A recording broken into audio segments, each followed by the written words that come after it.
अनुयायियों की एक भीड़ आती है और बाबरी मस्जिद में मूर्ति रखती है। लेकिन एजेंडा क्या चला? देखिए, समय नहीं बचा है, कोर्ट ने फैसला दे दिया है, वहीं प्रकट हुए थे, मान लिया गया है। अब इस बात पे बहस करना, ये कोर्ट ने कहीं नहीं कहा है। अगर आप ये कह रहे हैं तो मिसकोट कर रहे हैं। मंदिर वहीं बनेगा, अलग मामला। वो लोग जो एम्स बनाकर, वो लोग जो बड़े बड़े संस्थान बनाकर अपना मतलब जो राजनीतिक फायदा नहीं ले पाए, उनको इस बारे में अब सोचना चाहिए। जिन्होंने देश को आईआईटी दिए, एम्स दिए, तमाम जो संस्थाएं दिए, वो लोग इस चीज़ का फायदा नहीं उठा पाए कि राजनीतिक रूप में उनको सफलताएं प्राप्त हों। तो अब उन्हें ये सोचना चाहिए एजेंडे पर किस तरीके से राजनीति करनी चाहिए। वो भारतीय जनता पार्टी से और प्रधानमंत्री नरेंद्र मोदी से सीखने की जरूरत है। सरकार की जिम्मेदारी, मेरा ये कहना है कि सरकार की जिम्मेदारी मंदिर निर्माण, मस्जिद निर्माण, गुरुद्वारा निर्माण या चर्च निर्माण नहीं है। सरकार की जिम्मेदारी ये है कि हर हाथ को साथ मिले, हर घर में एक नौकरी हो, हर घर की फाइनेंशियल स्थिति ऐसी हो कि वो अपना जीवन यापन अच्छे से कर सके। 22 तारीख को दुनिया खत्म नहीं हो रही है ना। मंदिर बनने के बाद भी वैश्विक संबंधों पे बात हो सकती है।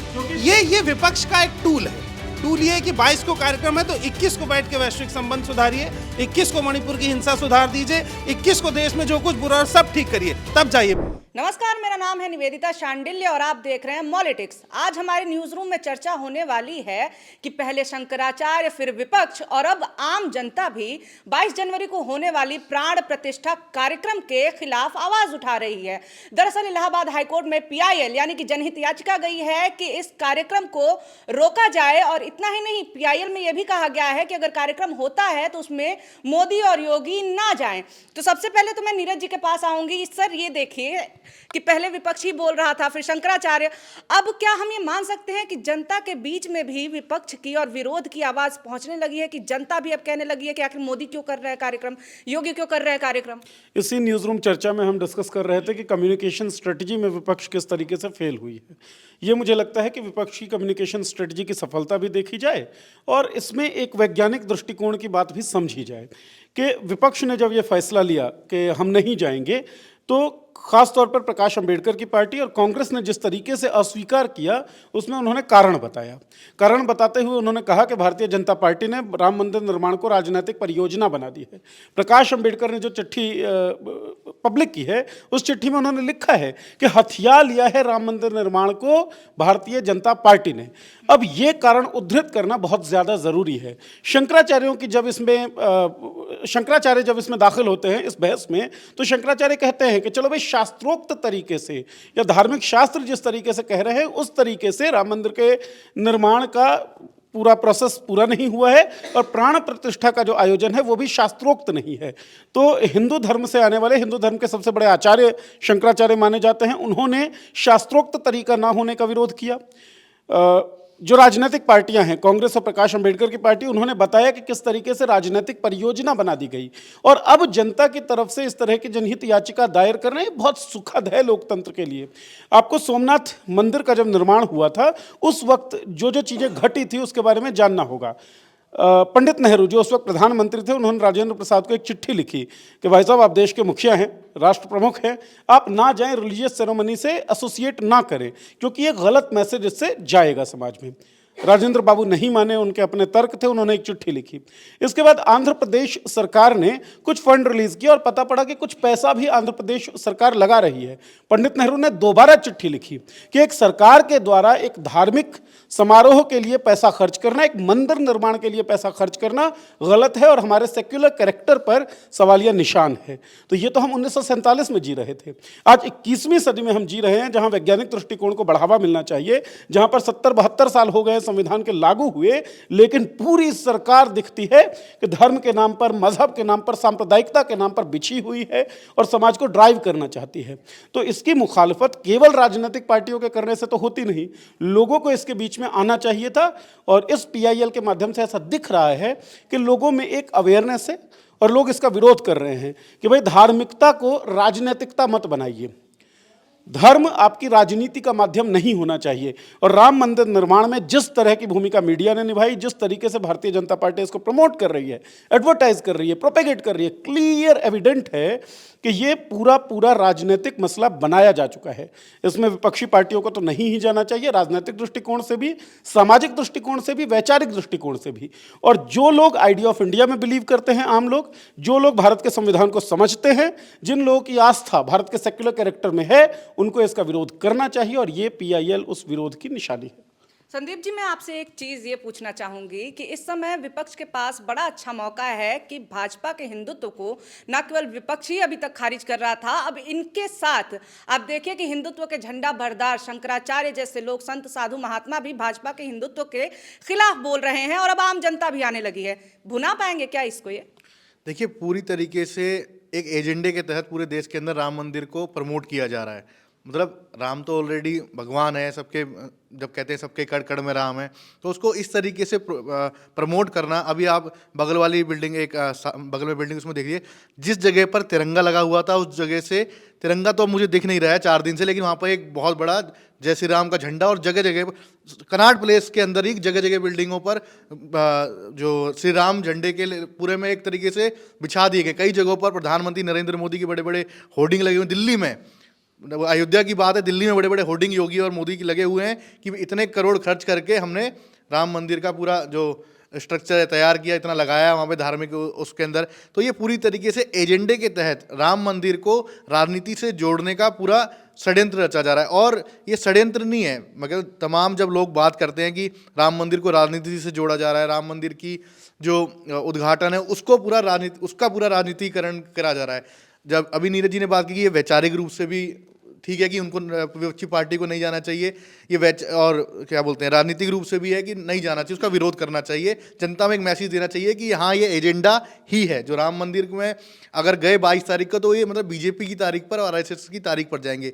लेकिन किस तरीके से भारतीय जनता पार्टी ने अपना जो एजेंडा है वो राजनीतिक रूप से स्थापित किया है, इसकी राजनीतिक रूप से भारतीय जनता पार्टी की तारीफ होनी चाहिए। वो लोग जो एम्स बनाकर, वो लोग जो बड़े बड़े संस्थान बनाकर अपना मतलब जो राजनीतिक फायदा नहीं ले पाए, उनको इस बारे में अब सोचना चाहिए। जिन्होंने देश को आईआईटी दिए, एम्स दिए, तमाम जो संस्थाएं दिए, वो लोग इस चीज़ का फायदा नहीं उठा पाए कि राजनीतिक रूप में उनको सफलताएं प्राप्त हों। तो अब उन्हें ये सोचना चाहिए एजेंडे पर किस तरीके से राजनीति करनी चाहिए, वो भारतीय जनता पार्टी से और प्रधानमंत्री नरेंद्र मोदी से सीखने की जरूरत है। राघव, मैं आपसे ये पूछना चाह रही हूँ अभी कि अभी हमने नीरज जी को सुना जैसा कि 1947 की बात कर रहे हैं, जब इतनी सेक्युलर बात होती थी कि सरकार को किसी भी एक धर्म से, एक जाति से खुद को रिलेट नहीं करना चाहिए, उनके लिए फंड नहीं इस तरह से पास करने चाहिए, चाहे वो धर्म हो चाहे धर्म स्थान हो। लेकिन अभी तो सरकारें मंदिर के लिए फंड भी निकाल रही हैं और जनता जो है, जनता को विरोध में आना पड़ रहा है। इस पर आप क्या कहेंगे? देखिए, अगर एक व्यक्ति पीआईएल डाल रहा है तो पहले ये देखना पड़ेगा कि उस व्यक्ति का बैकग्राउंड क्या है। एक व्यक्ति को अगर आप पूरी जनता कह के संबोधित कर रहे हैं, तो हजारों लाखों लोग ये भी कह रहे हैं कि मोदी जी को मंदिर जाना चाहिए। सवाल यहाँ पर ये बन रहा है कि राजनीतिक कार्यक्रम है, मान रहे हैं, लेकिन राजनीतिक सफलता भी तो भाजपा की है। अगर कांग्रेस ने लड़ी होती मंदिर की लड़ाई, तो कांग्रेस जाती अयोध्या, तो उनकी राजनीतिक कार्यक्रम बन जाता, उनका राजनीतिक सफलता बन जाती। विचारधारा का मसला है और भारतीय जनता पार्टी विचारधारा को लेकर के बहुत क्लियर रही है लंबे समय से। उसने हमेशा मंदिर की लड़ाई लड़ी है, आज मंदिर बन रहा है। ये बात और हो सकती है कि प्रधानमंत्री जाएं, योगी आदित्यनाथ भी जाएं, लेकिन इस बात में एक बड़ा सवाल यही बन रहा है कि वो बाकी पार्टियों को भी तो आमंत्रित कर रहे हैं। उन्होंने तो ये नहीं कहा कि केवल भारतीय जनता पार्टी का कार्यक्रम है, एक मंदिर का कार्यक्रम है, सब आ रहे हैं। अब विचारधारा यहाँ से बंटती है, तो जो इस विचारधारा के खिलाफ हैं वो इसको गलत स्टैंड बताते हैं। ये ठीक वैसा ही है जैसे बीजेपी कह रही है राम मंदिर का कार्यक्रम पॉलिटिकल नहीं है, राहुल गांधी कह रहे हैं जो न्याय यात्रा निकली है वो पॉलिटिकल नहीं है। तो कोई भी राजनेता अपनी रैली, अपनी यात्रा, अपने पूजा, अपने पाठ को राजनीतिक कार्यक्रम नहीं बताता है, लेकिन वो राजनीति के अलावा और क्या कर रहा है। यानी स्टंट इस तरफ से खेला जाए या उस तरफ से, वो है प्योर पॉलिटिकल। अगर खुद मोदी जी भी ये कह रहे हैं कि पॉलिटिकल कार्यक्रम नहीं, तो वो भी अंदर से झूठ बोल रहे हैं, ये मैं मान रहा हूं। लेकिन ये भारतीय जनता पार्टी की सफलता है कि वो अपने कार्यक्रम को इस तरह से करने में साकार हुई, और जो नैरेटिव वो आमंत्रण भेज करके बनाना चाहती थी कि देखिए हम तो इनको बुला रहे हैं मंदिर, लेकिन ये मंदिर में विश्वास नहीं करते इसलिए नहीं आएंगे, वो नैरेटिव भी बना है पब्लिक के मन में। इन्विटेशन सच्चा है या साजिश, इस पे भी लेकिन राघव इस समय खूब बात हो रही है, आप कुछ कहना चाह रहे थे? देखिए, जो पूरी तरीके से बोला कि भारतीय जनता पार्टी की इसमें खूबी तो है एजेंडे को स्थापित करने की, हाँ भाई विपक्ष को निमंत्रण दिया नहीं, लेकिन ये एजेंडे को स्थापित करने में एक और जैसे कहें एक और व्यक्ति या एक और पूरा जो समूह गद्दारी कर रहा है, उसका नाम गोदी मीडिया है। ये स्थापित कौन कर रहा है कि विपक्ष को बुलाया और नहीं गए। गोदी मीडिया पूरी तरीके से दिन भर टीवी पर यही न्यूज़ चला रहा है, केजरीवाल का बड़ा फोटो लगाकर, ममता बनर्जी का बड़ा फोटो लगाकर, और तमाम जो अखिलेश यादव और राहुल गांधी और मतलब पूरी विपक्ष को ऐसा दिखाया जा रहा है कि नहीं, प्रधानमंत्री नरेंद्र मोदी ने जो हिंदुत्व के एजेंडे को लेकर राम मंदिर बनाया, और उस राम मंदिर में जो देश की आस्था से जुड़ा हुआ है उसमें राहुल गांधी और तमाम जो विपक्ष के नेता हैं वो विरोध इसलिए कर रहे हैं क्योंकि वो हिंदू आस्था का विरोध करते हैं। लेकिन ऐसा है नहीं, ये गोदी मीडिया में बैठे वही सवर्ण समाज के लोग हैं जो लगातार दलित, पिछड़े, अल्पसंख्यकों का विरोध करते आए हैं। उनकी आवाज़ कभी गोदी मीडिया में दिखाई नहीं गई है। वही लोग आज विपक्ष क्योंकि न्याय की आवाज़ उठा रहा है, सामाजिक न्याय की बात कर रहा है और कह रहा है कि नहीं, दलित पिछड़ों को न्याय मिलना चाहिए, जाति जनगणना की बात कर रहा है। इसलिए आज वही गोदी मीडिया जो सदियों से मतलब पिछड़ों के, दलितों के खिलाफ था, आज वो उसी मानसिकता के साथ विपक्ष का विरोध भी उसी कारण कर रहा है क्योंकि न्याय की आवाज़ अगर कोई उठा रहा है दलित पिछड़ों की, तो वो तमाम ऐसी पार्टियां, विपक्ष की पार्टियां। ये चीज़ मैं ऐड करना चाहूँगा, हम सबके घर में छोटे बच्चे होंगे, जो देख रहे हैं उनके घर में भी छोटे बच्चे होंगे, उनको चॉकलेट बहुत पसंद होता है, मीठा खाना बहुत अच्छा लगता है। घर के मुखिया का, जो समझदार लोग हैं, उनका क्या फ़र्ज़ बनता है कि उनको चॉकलेट खिलाते रहें, या उनका फ़र्ज़ ये बनता है कि भाई चॉकलेट ज़्यादा मत खाओ, हेल्थ के लिए हानिकारक है, दांत में कीड़े लग जाएंगे, तो चॉकलेट मत खाओ, हेल्दी चीज़ें खाओ। ये फ़र्ज़ होता है ना। जनता तो बहुत खुश होगी, राम मंदिर आप बनवा दीजिए क्योंकि आस्था का सवाल तो है। क्या जो सरकार है, जिसकी जिम्मेदारी जनप्रतिनिधित्व की है, जिसकी जिम्मेदारी देश के संचालन की है, वो ये जो थोड़ी सी आस्था है, उस आस्था के भूख को भरने का काम करेगी? ये सोचना पड़ेगा। एजेंडे की बात जो की, और राजनीतिक पार्टियां, राजनीतिक विपक्षी पार्टियां जो कह रही हैं कि एजेंडा है पॉलिटिकल, ये एजेंडा आज का ही नहीं है। 1949 में 22-23 दिसंबर की दरमियानी रात में एक उजाला होता है बाबरी मस्जिद में और रामलला प्रकट हो जाते हैं। भय प्रकट कृपाला ये नारा बनता है, लेकिन रिकॉर्ड बताते हैं, पुलिसिया रिकॉर्ड, कि बलवाइयों की एक भीड़ आती है और बाबरी मस्जिद में मूर्ति रखती है। लेकिन एजेंडा क्या चला? देखिए, समय नहीं बचा है, कोर्ट ने फैसला दे दिया है, वहीं प्रकट हुए थे, मान लिया गया है। अब इस बात पे बहस करना, ये कोर्ट ने कहीं नहीं कहा है। अगर आप ये कह रहे हैं तो मिसकोट कर रहे हैं। मंदिर वहीं बनेगा, अलग मामला है। देखिए, जो आप एजेंडा की बात कर रहे हैं, प्रोपेगेंडा की बात कर रहे हैं, भाई बलवाइयों की एक भीड़ घुसती है मस्जिद में मूर्तियां रख देती है, उसके बाद लोगों को आप बरगलाने के लिए क्या करते हैं?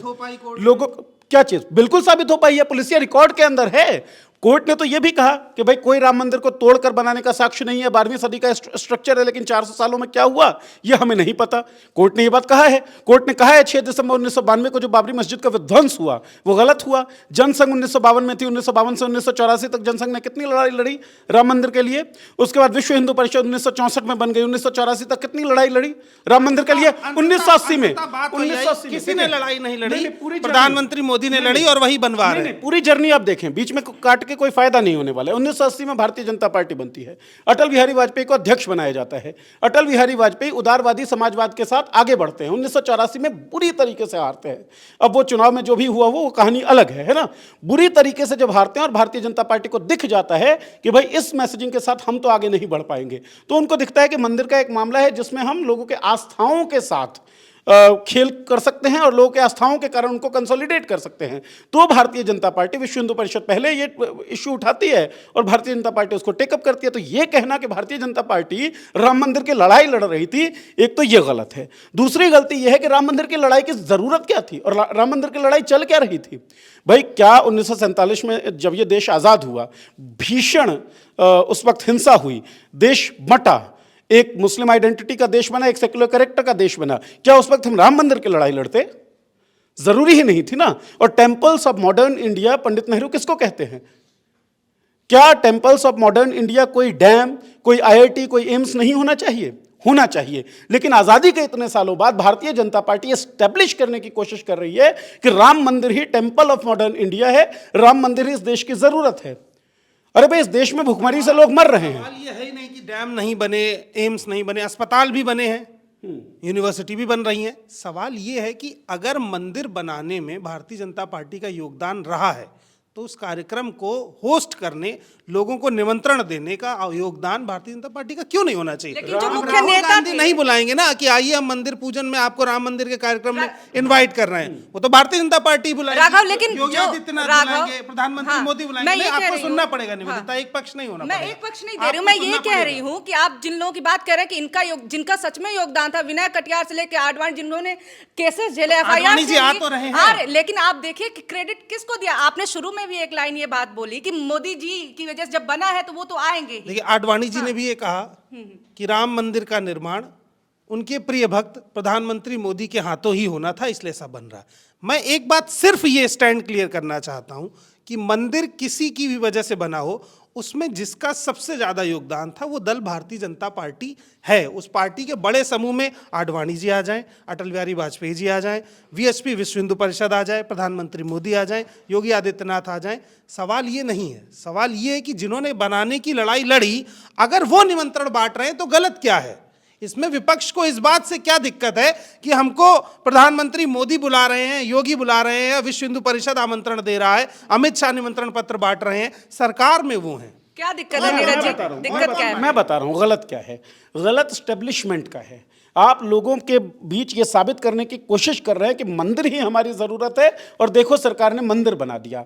आप वोट हासिल करना चाहते हैं मंदिर निर्माण को लेकर, आपको वोट मिल भी जाएंगे, मुझे इसमें कोई दिक्कत यह है कि लोकतंत्र की जो जर्नी है, लोकतंत्र का जो रेस है, उसे आप कहां ले जाना चाहते हैं।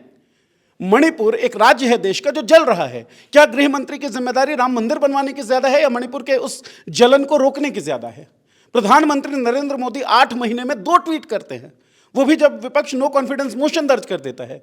तो पूरे सरकार की जिम्मेदारी क्या है कि आप राम मंदिर बनवाएं, क्योंकि उससे आप आस्थाओं को कंसोलिडेट कर सकते हैं और आस्थाओं को कंसोलिडेट करना सबसे आसान काम है। अगर सरकार ये जिम्मेदारी निभाने लगेगी राघव, तब तो दिक्कत है ना। राम मंदिर की लड़ाई हमारी 21वीं सदी की सबसे बड़ी लड़ाई हो सकती है क्या?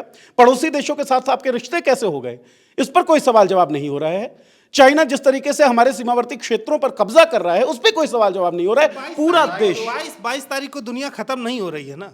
मंदिर बनने के बाद भी वैश्विक संबंधों पे बात हो सकती है। ये विपक्ष का एक टूल है। टूल ये है कि 22 को कार्यक्रम है तो 21 को बैठ के वैश्विक संबंध सुधारिए, 21 को मणिपुर की हिंसा सुधार दीजिए, 21 को देश में जो कुछ बुरा है सब ठीक करिए, तब जाइए पूजा करने। 10 सालों में पिछले 10 सालों में मैं ये नहीं कह रहा हूं कि मंदिर इतना अहम है कि बाकी काम रोके जाए, लेकिन ये कहना कि 22 से पहले हर चीज ठीक कर दीजिए, ये भी तो विपक्ष का प्रोपेगेंडा हो सकता है ना। की बात है। पिछले 10 सालों में अगर आप बेरोजगारी के मुद्दे को पिछले 10 सालों मणिपुर गए, जहां हिंसा हो रही है, उन क्षेत्रों का भी तो दौरा करने जा सकते थे। वहां इतनी बड़ी रैली हुई मणिपुर में, वहां भी मणिपुर में इतनी बड़ी रैली हुई, इसी मसले पर तो ही न्याय चाहिए। लौट करके राहुल गांधी आएंगे ना, 22 के बाद प्रधानमंत्री भी हो सकता है मणिपुर चले जाए, हो सकता है योगी, हो सकता है कोई।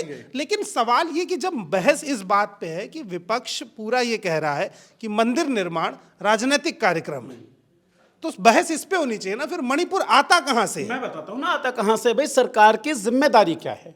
मेरा साधारण सा सवाल ये है, सरकार की जिम्मेदारी अगर मंदिर निर्माण है तो ठीक है, आप मंदिर निर्माण करते रहिए, कोई मस्जिद निर्माण करता रहेगा, कोई गुरुद्वारे बना लीजिए, कोई चर्च बना लीजिए, यही करते रहिए। जलने दीजिए मणिपुर को, कटने दीजिए हसदेव के जंगलों को, बढ़ने दीजिए बेरोजगारी, होने दीजिए महंगाई। सरकार की जिम्मेदारी तो मंदिर बनाना रह जाएगा।